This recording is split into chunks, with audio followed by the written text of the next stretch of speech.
जी बिस्मिल्लाहिर्रहमानिर्रहीम। अदालत का फ़ैसला जो है वो लायक एहतराम होता है, होना चाहिए कि इसी से एक जमहूरी मुआशरा जो है वो आगे बढ़ सकता है। और इसके साथ साथ अदालत का फ़ैसला जो है वो न सिर्फ इंसाफ पे मबनी होना चाहिए, बल्कि कहा यह जाता है कि इंसाफ होना नहीं चाहिए, होता नज़र भी आना चाहिए। और ये जो यूनिवर्सल सेइंग है कि इंसाफ होता नज़र आना चाहिए, उससे मुराद ये है कि जो अदालती फ़ैसले हैं वो आम फहम होने चाहिए। एक आम आदमी, कॉमन मैन जो है, उसकी भी समझ में आने चाहिए, उसे भी इस बात से तहफ़्फ़ुज़ का एहसास हो कि मेरे मुल्क की अदालतें जो हैं वो इंसाफ कर रही हैं।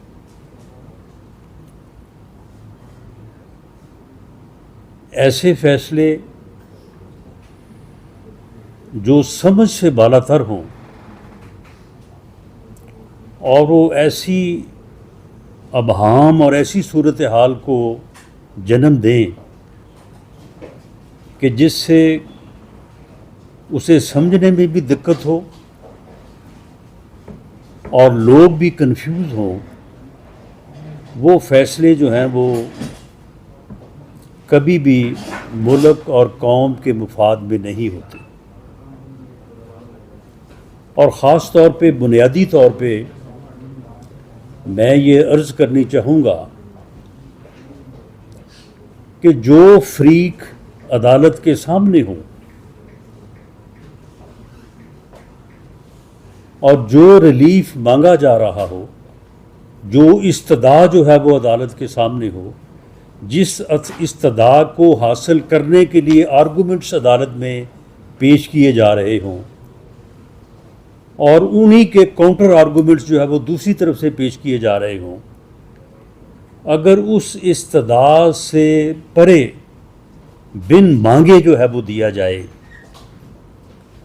तो ऐसे फ़ैसलों के असरात जो हैं वो जो है वो इंतहाई अफसोसनाक और मुल्क और कौम के मुफाद के ख़िलाफ़ होते हैं। एक फ़ैसला आया था कि जिसमें बिन मांगे किसी को आइन में तरामीम करने का इख्तियार दे दिया गया था, उस फ़ैसले को इस मुल्क और कौम ने फिर कई बरसों भुगता और उसके फिर जो असरात थे वो मुरतब होते रहे। आज का जो फ़ैसला है, मैं इंतहाई आजिज़ी और एहतराम के साथ ये अर्ज़ करनी चाहूँगा कि जो ज़ेरे फ़ैसला अमर या नुक्ता था वो तो ये था कि कुछ लोगों ने आज़ाद उम्मीदवार की हैसियत से इलेक्शन में हिस्सा लिया। जब वो मुंतखब हो गए तो उन्होंने अपने आप को आज़ाद हैसियत में मुंतखब एक्नॉलेज किया, जाना, और आइन और कानून के मुताबिक 3 दिन के अंदर, और ये 3 दिन सिर्फ 3 दिन नहीं है बल्कि ये 3 दिन नोटिफिकेशन के बाद थे, और गालिबन नोटिफिकेशन जो है वो कोई होते आते जो है कोई हफ्ता 10 दिन लग गए थे। एक मुनासिब टाइम था हर बंदे को ये समझने और सोचने के कि मैं आज़ाद हूँ या मैं किसी जमात से मुंसलिक हूँ। तो उन लोगों ने आइन और कानून के मुताबिक बाकायदा बयान हल्फी दाखिल किए इलेक्शन कमीशन में कि जी हम आज़ाद मुंतखब हुए हैं और क्योंकि कानून और मुल्क का आइन हमें इजाज़त देता है, ये हमारा बयान अल्फ़ी है, तो हम फ़लाँ जमात को, सुन्नी इत्तेहाद कौंसिल को जो है वो ज्वाइन कर रहे हैं। सुन्नी इत्तेहाद कौंसिल ने बाद में ये दावा किया कि ये इतने लोग हमारे साथ शामिल हो गए हैं, लिहाजा हमारा मखसूस सीटों में जो है वो इतना हिस्सा बनता है। इलेक्शन कमीशन ने फैसला किया कि जी आपने तो एक सियासी जमात के तौर पे इलेक्शन ही नहीं लड़ा, तो आप किस तरह से जो है वो मखसूस सीटों की, ना आपने कोई लिस्ट जमा करवाई है, तो आप किस तरह से सीटें जो है वो मांग रहे हैं। तो इलेक्शन कमीशन ने सुन्नी इत्तेहाद कौंसिल की इस इस्तदा को या इस मुतालबे को जो है वो रद्द कर दिया। सुन्नी इत्तेहाद कौंसिल जो है वो चले गई पेशावर हाई कोर्ट में। हाई कोर्ट के एक लार्जर बेंच ने इलेक्शन कमीशन के फैसले को अपहोल्ड किया। पेशावर हाई कोर्ट के उस फैसले को सुन्नी इत्तेहाद कौंसिल ने सुप्रीम कोर्ट में चैलेंज किया और उनका दावा ये था कि जी ये पेशावर हाई कोर्ट ने गलत तौर पे इलेक्शन कमीशन के फैसले को इंडोर्स किया है या अप्रूव किया है, हमारा हक बनता है। ये लोग हैं, इन्होंने हमें बयान अल्फ़ी दिए हैं, ये इनके बयान अल्फ़ी हैं, ये हल्फन कहते हैं कि ये आज़ाद मुंतखब हुए थे और आज़ाद मुंतखब होने के बाद इन्होंने हमें ज्वाइन किया। अब मुअज़्ज़ज़ सुप्रीम कोर्ट का जो फ़ैसला आया है वो सुन्नी इत्तेहाद कौंसिल के हक़ में नहीं आया। सुन्नी इत्तेहाद कौंसिल जो पटिशनर थी, जिसने इस्तदा की, उस इस्तदा की जो है वो यानी जो है वो कामयाबी के लिए या उसे साबित करने के लिए सुन्नी इत्तेहाद कौंसिल के वकला ने जो है वो अपने दलाइल दिए, उनके काउंटर दलाइल जो है वो दूसरी तरफ से दिए गए। तो सुन्नी इत्तेहाद कौंसिल की जो रिक्वेस्ट या उनकी जो इस्तदा है वो तो नहीं तस्लीम की गई, वो तो खारिज हो गई।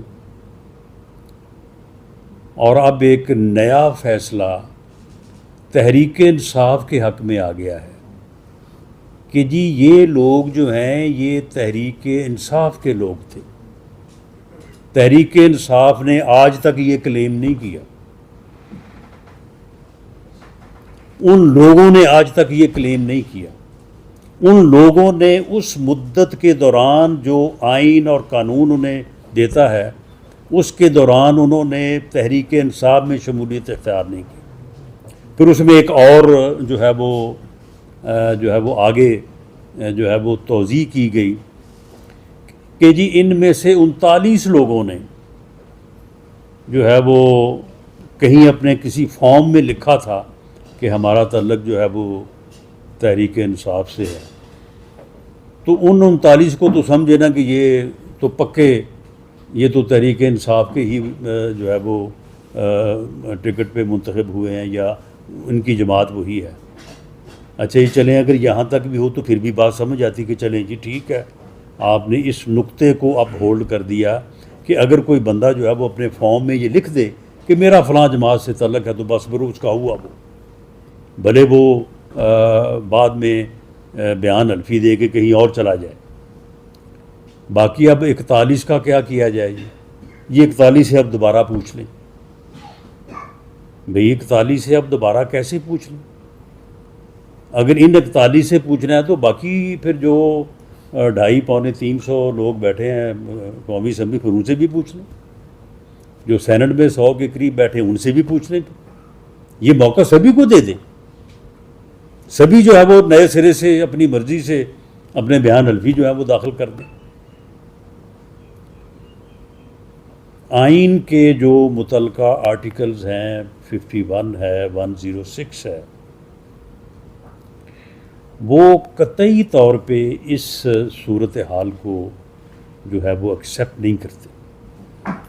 It amounts to rewrite the constitution. हमें अपनी अदालत उज़्मा का बेपनाह एहतराम है। हमारे जजेस इंतहाई बेहतरीन जजेस हैं, लायक एहतराम हैं, लेकिन मैं ये अर्ज़ करनी चाहूँगा कि उन्होंने जो हल्फ उठाया है वो आइन के तहफ़्फ़ुज़ का हल्फ उठाया है, और आइन का तहफ़्फ़ुज़ जो है उनकी बुनियादी ज़िम्मेदारी है। आइन को रीराइट करना जो है, ये जो है वो मेरी समझ के मुताबिक जो है वो तहफ़्फ़ुज़ से मेल नहीं खाता। इसी तरह का एक फ़ैसला जो है वो आर्टिकल 63 से मुतल्लक जो है वो भी आया था। उसके मुतल्लक भी तमाम जो सीनियर लॉयर्स हैं, रिटायर्ड जजेस, चीफ जस्टिस साहबान, सभी ने ये कहा, तमाम लॉ से मुतल्लक लोगों ने कहा कि दैट डिसीजन जो है that amounts to rewrite the constitution. अब इसमें भी जब आइन और कानून जो है वो एक स्कीम जो है वो देता है कि जी इलेक्शन होगा, इलेक्शन में कुछ लोग जो है वो पॉलिटिकल पार्टीज़ के टिकट पे मुंतखब होंगे, जब वो मुंतखब हो जाएंगे तो उसके बाद फिर उनकी ये ऑब्लिगेशंस होंगी, इन ऑब्लिगेशंस के मुताबिक उन्होंने अपना जो है वो कंडक्ट करना है। अगर मैं एक पार्टी के निशान पे या एक पार्टी के टिकट पे मुंतखब हो गया हूँ तो फिर मेरे लिए ये नामुनासिब भी नहीं है, और मैं इस बारे में आज़ाद भी नहीं हूँ कि मैं जी फिर बाद में जो है वो किसी और तरफ चला जाऊँ या अपना वोट जो है वो किसी और तरफ जो है वो इस्तेमाल करूँ। There are certain limits. और इसी तरह से जो है अगर कोई आज़ाद मुंतखब होता है तो उसके लिए भी आइन और कानून जो है वो एक तरीक़ाकार मुहैया करता है कि जी वो विदिन 3 डेज़ जो है वो बाकायदा बयान हल्फी देंगे, लिख के देंगे, और किसी भी पार्टी को जो है वो ज्वाइन कर सकते हैं। अब इन लोगों ने जो 39 और 41, इन लोगों ने जो वो बयान हल्फी दिए हैं और आइन और कानून के मुताबिक जो है वो एक जमात में शामिल हुए हैं, अब उनका क्या बनेगा? अब अगर वो नए सिरे से अपने उस हलफ से रूगर्दानी करते हैं, उससे बाहर निकलते हैं, तो क्या ये फिर एक नया राउंड ऑफ लिटिगेशन नहीं होगा? तो इस तरह के जो फ़ैसले हैं जिनसे जो है वो इस किस्म के अबहाम जन्म लें, तो वो मुल्क को उस सियासी इस्तेहकाम को हासिल करने से जो है वो रोकते हैं, जो सियासी इस्तेहकाम जो है मुल्क और कौम के लिए ज़रूरी है कि मुल्क और कौम जो है वो तरक्की कर सके, आगे बढ़ सके और अपने मुआशी जो मसाइल हैं उनके ऊपर जो है वो काबू पा सके। मैं समझता हूँ कि इस वक्त एक अपॉर्चुनिटी जो है वो ज़रूर है कि कानून जो है वो रिव्यू का जो है वो मौका फराहम करता है। तो अब इस बारे में अभी क्योंकि जो बात हो रही है, जो मैंने भी की है, वो फ़ैसले के जो नकात रिपोर्ट हुए हैं मीडिया में यकीनन दुरुस्त हुए हैं। हमारे सहाफ़ी भाइयों ने जो है वो करेक्टली हर चीज़ को जो है वो उन्होंने बताया है। तो लेकिन जब तफसीली फ़ैसला आ जाएगा, उस फ़ैसले को देखा जाएगा और उसके बाद लीगल टीम जो है वो गवर्नमेंट को जो एडवाइस करेगी तो उसके मुताबिक जो है वो फिर आगे बढ़ा जाएगा और कोशिश की जाएगी कि इस किस्म के जो अबहाम या इस किस्म की जो सूरत हाल है इससे ना सिर्फ बचा जाए बल्कि इसको जो है वो करेक्शन की तरफ जो है वो लेके जाया जाए। बहुत शुक्रिया। राना साहब एक तो बता दें कि आपके पास ऑप्शन क्या हैं इस मौजूदा सूरत हाल में। दूसरा ये है कि जो आसिफ जरदारी साहब की स्टेटमेंट आ रही हैं हुकूमत के बारे में, क्या आप समझते हैं कि एक नई लाइन है जो सामने इख्तियार की जा रही है? देखें, ये ऑप्शन जो है, ऑप्शन सुप्रीम कोर्ट का फ़ैसला आपको आपके इल्म में है कि अदालत उस्मा जो है वो हमारा जो निज़ाम इंसाफ है तो उसमें उससे आगे बढ़ के तो कोई अदालत नहीं है। तो इसमें सिर्फ रिव्यू का ही एक ऑप्शन है और एक ऐसा फैसला कि जिसमें वो रिलीफ दिया गया जिसकी इस्तदा ही नहीं की गई, वो रिलीफ दिया गया है और उन लोगों को दिया गया है जो ऑलरेडी जो है वो फैसला कर चुके हैं। एक आदमी जो है वो बयान हल्फी दे चुका है कि जी मैं आज़ाद मुंतखब हुआ हूँ, मैं फ़लाँ जमात में जो है वो शामिल हो रहा हूँ। अब उसे दोबारा कहा जा रहा है कि आप दोबारा बयान हल्फी दें, पहले बयान हल्फी की निगेशन करें और नई जमात में जो है वो आप जो है वो शामिल हों।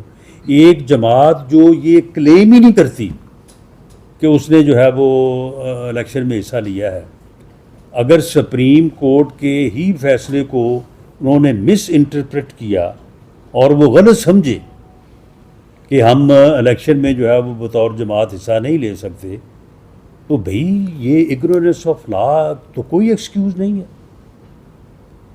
यानी ये तो अपना लीगल सेइंग है कि कोई आदमी इस बात के ऊपर उसे प्रीमियम नहीं दिया जा सकता कि जी मुझे क्योंकि कानून का पता नहीं था, मैं अदालत के फैसलों को सही तौर पे समझ नहीं सका, तो इसलिए मेरी गलती का जो है ना वो अजाला कर दिया जाए। तो इस तरह से अजाला तो नहीं हो सकता जो कि बज़ाहिर जो है वो किया गया है। तो इसलिए ये मामला जो है ये रिव्यू का केस तो बनता है। राणा साहब, ये जो ऑलरेडी जी जी अदलिया और एस्टैब्लिशमेंट के दरमियान एक तनाव की सी भी कैफियत है और उस सारे कॉन्टेक्स्ट में ये फैसला आता है, तो आप ये समझते हैं कि वो जो ऑलरेडी एक तनाव चल रहा है ये उसमें ऐड करेगा? नहीं, देखिए ये जो फैसला है, मैं फॉर आर्गूमेंट से ये बात कर रहा हूँ कि इलेक्शन कमीशन का एक नुक्ता नज़र था कि ये सुन्नी इत्तेहाद कौंसिल को ये सीटें नहीं मिल सकती। क्यों नहीं मिल सकती? उन्होंने एक अपनी रीज़न जो है वो दी। पेशावर हाई कोर्ट ने उस रीज़न को जो है वो वैलिड करार दिया। सुप्रीम कोर्ट जो है वो उस रीज़न को जो है वो रिजेक्ट कर देता कि जी नहीं, गलत है, सुन्नी इत्तेहाद कौंसिल का क्लेम जो है वो दुरुस्त है, लिहाजा ये सीटें उनको मिलनी चाहिए, बात ख़त्म हो जाती। मामला ये है कि अब ये तो इससे तो एक और नई चीज़, यानी जो आर्गूमेंट हुआ ही नहीं, जिसको काउंटर करने का किसी को मौका ही नहीं मिला, उसका जो है वो फैसला आ गया। जी, आपने कहा कि इंसाफ जो है वो आम फहम होना चाहिए, लोगों की समझ में आना चाहिए और फैसले जो इंसाफ है वो फैसलों में होते हुए नजर आना चाहिए।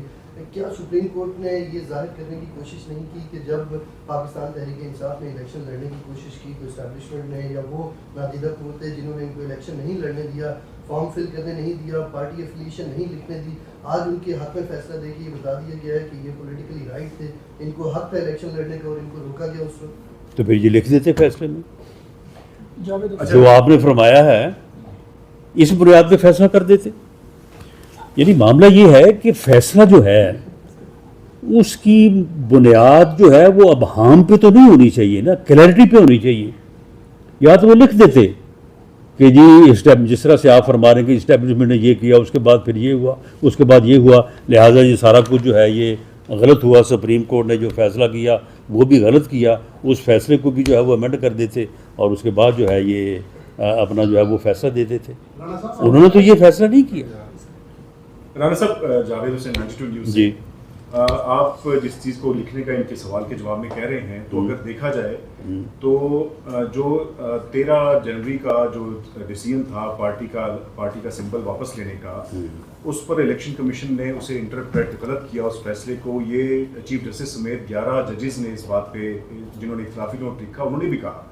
तो 11 और 2 की शरह से तो इस बात पर एग्रीमेंट किया गया कि जो फैसला था उसको इंटरप्रेट इलेक्शन कमीशन ने गलत किया और जिसकी बुनियाद पे सारा मैस क्रिएट हुआ। तो आप नहीं समझते कि जो इबाम है वो इलेक्शन कमीशन ने सारा पैदा किया? आप तो इलेक्शन कमीशन को बेल आउट करते हुए दिखाई दे रहे हैं। नहीं, बात ये है कि अगर इलेक्शन कमीशन ने उसको इंटरप्रेट गलत किया तो इलेक्शन कमीशन के इंटरप्रेट सही या गलत करने की जिम्मेदारी जो है वो पीटीआई पे तो नहीं आती। पीटीआई उसको सही नहीं, पीटीआई उसको सही इंटरप्रेट करती और पीटीआई जो है वो अपने बंदों को जो है वो पीटीआई में शामिल करके वो क्लेम करती इलेक्शन कमीशन से कि जी ये हमारी सीटें हैं, हम पॉलिटिकल पार्टी हैं और हमें जो है वो मखसूस सीटें जो है वो दी जाएं। अगर ये गलती पीटीआई ने की है तो क्या पीटीआई को इग्नोरेंस ऑफ लॉ या इस गलती के ऊपर उसको प्रीमियम दिया जाना चाहिए? या क्या ये सुप्रीम कोर्ट की जिम्मेदारी है कि अगर किसी सियासी जमात ने किसी वक्त में अगर कोई गलती से जो है वो कोई अपना नुकसान किया है तो उस गलती का अजाला जो है वो ये अदालत की जिम्मेदारी तो नहीं है? या अदालत को तो अपने किसी भी फैसले के ज़रिए से जो है वो इस तरह से किसी भी पॉलिटिकल कंट्रोवर्सी का जो है वो हिस्सा नहीं बनना चाहिए। स्टॉक मार्केट जो मुसलसल ऊपर जा रही थी, इस फैसले के बाद नीचे आई है, तो आप क्या इस तरह देख रहे हैं इसके आगे मईशत पे और सियासत पे इस फैसले? देखिए जी, जो फैसले जो है वो क्लैरिटी पे मबनी हों, जिस तरह से आम फहम की बात हो, आम फहम से मुराद ये है कि एक चीज़ जो है वो एक आम आदमी की भी जो है वो समझ में आ रही हो और लोगों को उससे सेटिस्फेक्शन हो, तहफ़्फ़ुज़ का जो है वो एहसास हो, तो उससे तो बिल्कुल जो है वो मुल्क में हर तरह से जो है वो एक बेहतरी के तसरात और असरात जो है मरतब होते हैं। और अदरवाइज यकीनन जो आपने स्टॉक एक्सचेंज की बात की है तो ये एक नेगेटिव असरात को जो है वो ज़ाहिर करती है। जी जी, सुप्रीम कोर्ट ऑफ पाकिस्तान की जानिब से इंतखाबात से पहले जब तहरीक इंसाफ से इंतखाबी निशान लेने का फैसला किया गया तो उसके हमने देखा कि हुकूमत साजी के ऊपर बड़े वास्ट इम्प्लिकेशंस हुए। अब अगर ये फैसला आपके खिलाफ आया है या सूबी इंतखाब कौंसिल के हक में आया है तो इसके भी हुकूमत के ऊपर बड़े गहरे असरात मुरतब होते हुए दिखाई दे रहे हैं। आप क्या समझते हैं कि अदालतों के फैसलों के हुकूमत साजी के ऊपर, हुकूमत बनने या गिरने के ऊपर जो असरात मुरतब हो रहे हैं, ये कैसे शुरू में ज़रूरी? बहरहाल होना तो नहीं चाहिए ये बात। देखें, बातें तो यहाँ पे जो है वो इस तरह से भी हुई हैं कि इमरान खान साहब ने खुद ही एक दफ़ा ये बात ऑन रिकॉर्ड है वो कि जी हम तो ये करना चाहते थे लेकिन हमें फ़लाँ सुप्रीम कोर्ट के जज साहब ने कहा कि इधर उधर क्यों फिर रहे हो, आओ इधर पिटीशन लेके तो हम आपका मसला जो है वो हल करते हैं। तो फिर वो पिटीशन लेके गए भी और उनका मसला हल हुआ भी। तो ये सारी चीज़ें जो है वो, इन चीज़ों में जो है वो हम जो है वो जाना नहीं चाहते। लेकिन मामला ये है कि अदालती फ़ैसले और ख़ास तौर पे आला अदलिया के जो फ़ैसले हैं वो आइन और कानून के मुताबिक होने चाहिए कि आइन और कानून जो है वो क्या कहता है। बाकी जिस तरह से भाई ने बात की है कि जी इससे मुराद ये है और फिर ये ना होता तो ये होता, अगर वैसा ना हुआ होता तो फिर ये होना चाहिए था, तो इस तरह से तो फिर जो है वो फिर बहुत सारी चीज़ें जो हैं वो इधर उधर हो जाती हैं और उसके फिर असरात जो हैं वो मुल्क और कौम पे बहुत ही डैमेजिंग होते हैं। अदालत का फ़ैसला जो है वो आइन और कानून के मुताबिक होना चाहिए। अब जो 63A के ऊपर जो फ़ैसला आया है वो फ़ैसला जो है वो सारी दुनिया ये कह रही है कि वो आइन और कानून का जो तकाज़ा है उसके मुताबिक नहीं है। लेकिन वो इस तरह से तो हो सकता है कि जी क्योंकि इस तरह से ये हो रहा था और इस तरह से फ़लाँ को नुकसान हो रहा था, अगर उसको नुकसान से बचाना था तो फिर ये फ़ैसला ज़रूरी था। तो फिर इस तरह से अगर फ़ैसलों की तशरीह होगी या इस तरह से इन फ़ैसलों को देखा जा सकेगा तो फिर उसके जो असरात हैं वो तो यकीनन फिर जो है वो नेगेटिव ही होंगे। राना साहब, ये मतलब आपने भी कहा आइन और कानून की बात की है। गुज़श्ता वो सदर पाकिस्तान ने कहा कि PMLN से हुकूमत नहीं चल रही, आज ये फैसला आया है, तो आप समझते हैं कि आपके खिलाफ आपकी हुकूमत के खिलाफ